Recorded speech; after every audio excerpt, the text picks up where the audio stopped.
really wanted to hear what you've got to say about this Apple Card. And I mean, are you going to keep it, or are you just trying it out? Well, I like it. I'm going to use it all the time. A couple things that are important, obviously, are the privacy elements and the ability to see where I've actually bought things by physical location so you can remember things. The second part is I had a bit of a security thing when they weren't sure what I was buying on the Apple services, and it was immediately resolved via text, it was very fast and I was talking to a real person, which was really interesting. And the third part is the cash back thing is really simple and easy. Now, a lot of cards have cash back, but you find immediately how much cash back you get depending on whatever you're using. And so I found it really great. And then I'm very excited, I know it sounds crazy, for the physical titanium card to come. One of the big issues is, though, that Apple Pay just isn't everywhere. Like a lot of places I've been here don't accept Apple Pay. The big places do, but small stores don't. And so, that is one of the issues, is if you can use all kinds of Apple Pay or any of those services, if they need to permeate to small stores and other places. And I think that's one of the probably big issues they have going forward. Kara, how much do you think the fact that Apple does seem to be, maybe it's too early to say getting it right here, but the fact that they have drawn this line in the sand and they are saying that they're going to, continue to protect or rethink ways to protect their users and consumers' privacy, data, where they make money, how they make money. How do you think that's setting us up in terms of winners and losers in this new, more privacy-centric world? And do you think consumers really care? Do you think that's going to be a big selling point? Well, yeah, it's good for the phone. They don't need to market to you. This is not their business, just like the way they don't need to be an advertiser. Yeah. So they don't need to constantly be marketing to you.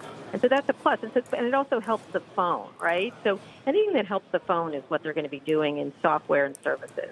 And so anything that makes it more convenient, more seamless. And again, the only issue is how prevalent Apple Pay is, how prevalent you can use these services. And when you're in a big store like CVS or a supermarket like I'm here up in Provincetown, Massachusetts, a Stop and Shop, they work great. It works great, and I use it all the time. And it instantly pops up with the information, so you can remember where it's very convenient for the phone. And so it makes my phone a better experience. And I think that's where they're focused on most of all. And the privacy part, obviously, is something they've been pushing in advertising and everything else, and it's a business opportunity. Now, the question is, and then the cash back is just simple. It's just nice to get, however percent back immediately, and it's immediately put onto your Apple Cash card, which I use quite a bit, too. And so it's designed for the phone, and I think it's also a credit card. And so that's helpful, I think, rather than just Apple Cash, which was, I just had all my other cards on Apple, but I'm not using them on Apple Pay anymore. I'm using just the Apple Card. Hey, Kara, for consumers who are using it as a credit card, I mean, we know what credit card rates are like in this country. One of the big selling points here is that it gives consumers intelligence on what they would need to do to avoid large interest payments. Has that been impressive to you? Yeah, I like it. I haven't paid my bill yet. I've charged a lot on it, but it's a little wheel that tells you how much interest you owe. I'm not. Don't worry about it, Carl. My credit is excellent.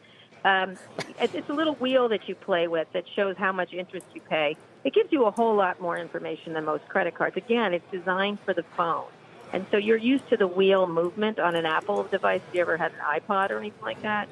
And so it gives you that information. You can scroll. If you pay now this much, you're going to pay this much in interest, and you should pay this now here. This is the ideal amount. And I think for millennials, they're using, lots of these Nerd Wallet and things like that. It's sort of in that genre, and so that's kind of interesting. Again, privacy is an advertising opportunity and a business opportunity for them, but I do think it's not their business, and so therefore they can sell it in that regard. And I think you believe it from them. And the whole overall thing I was trying to get to is, who do you trust? And what else would I buy from Apple? What other services would I buy? That's the question, is what can they move it to adjacencies? Same thing, would you buy your sports stuff from Nike? Yes, your clothes. Would you buy your health club from them? Would you buy health care from them? You know what I mean? You could think about all these companies moving to adjacent markets where you trust companies to do more. And privacy is a big deal for me, so therefore I trust Apple more.